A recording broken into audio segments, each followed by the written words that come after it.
Magandang araw po sa ating STL Nueva Ecija first draw, 11 a.m.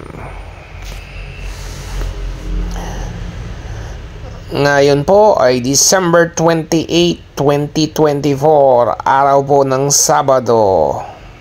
Pero bago po tayo magpatuloy sa ating resulta, paki-click lang po ang like and subscribe para maging updated po tayo sa mga susunod na draw. Recap po muna tayo para sa lumabas nung isang gabi. December 27, 2024, third draw is 32-29.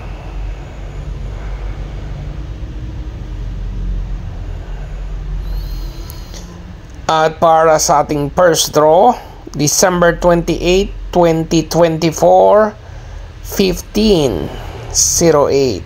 Yan po ang lumabas sa ating first draw sa Nueva Ecija STL. Congratulations po sa mga nanalo. At mabuhay po kayong lahat. Again, wag pong kakalimutan mag-like and subscribe para maging updated po tayo sa mga susunod na draw. Magandang araw po.